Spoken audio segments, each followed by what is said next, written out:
தினம்தோறும் விளக்கேற்ற நல்ல எண்ணெய் இதயம் நல்லெண்ணெய்.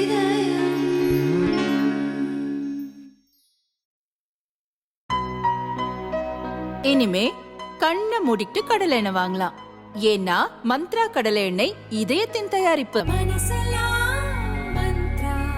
சென்னை அருகே உள்ள புத்தேரியில் ஒரு அபார்ட்மெண்டில் தங்கியிருக்கும் என்ஜினியரிங் மாணவர்கள் மற்றும் இளைஞர்களுக்கு கஞ்சா விற்கப்படுவதாக போதைப்பொருள் தடுப்பு பிரிவு போலீசாருக்கு ரகசிய தகவல் கிடைத்தது. அபார்ட்மெண்ட்டுக்கு வருவோர் போவோரை போலீசார் மாறுவேடத்தில் கண்காணித்தனர். பேகுடன் ஒரு இளைஞர் வந்தார். அவரை போலீசார் சோதனையிட்ட போது சீலிடப்பட்ட ஒரு கவர் இருந்தது. பெயின் கில்லர் மருந்தின் பெயர் அதன் மீது எழுதப்பட்டிருந்தது. மருந்து வாங்கி செல்வதாக அந்த இளைஞர் கூறினார். போலீசார் அதை பிரித்து பார்த்தபோது 1.5 கிலோ கஞ்சா இருந்தது. இளைஞரை போலீசார் கைது செய்தனர். ஒடிசா மாநிலம் ரூர்கேலாவைச் சேர்ந்த 20 வயது பிரியன்சு மிஸ்ரா என்பதும் பொத்தேரியில் தங்கி தனியார் கல்லூரியில் என்ஜினியரிங் படித்து வருவதும் தெரிய வந்தது. மாணவர்களுக்கு கஞ்சா விற்றதை மிஸ்ரா ஒப்புக்கொண்டு வாக்குமூலம் அளித்தார். இந்த சம்பவம் 2019 அக்டோபர் 12ஆம் தேதி நடந்தது.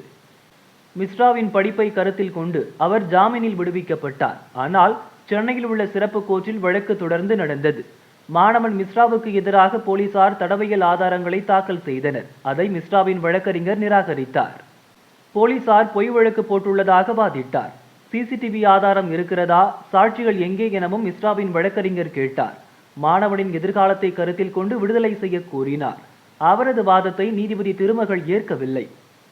போதைப் பொருள் விற்பனை தொடர்பான விஷயங்களில் யாரும் சாட்சி சொல்ல வரமாட்டார்கள். போலீசார் தாக்கல் செய்த தடவையல் ஆதாரங்களே போதுமானது என்ற நீதிபதி மாணவன் மிஸ்ராவை குற்றவாளி என அறிவித்தார். கஞ்சா விற்ற குற்றத்துக்காக 5 ஆண்டு சிறை தண்டனை, 50,000 ரூபாய் அபராதம் விதித்து தீர்ப்பளித்தார்.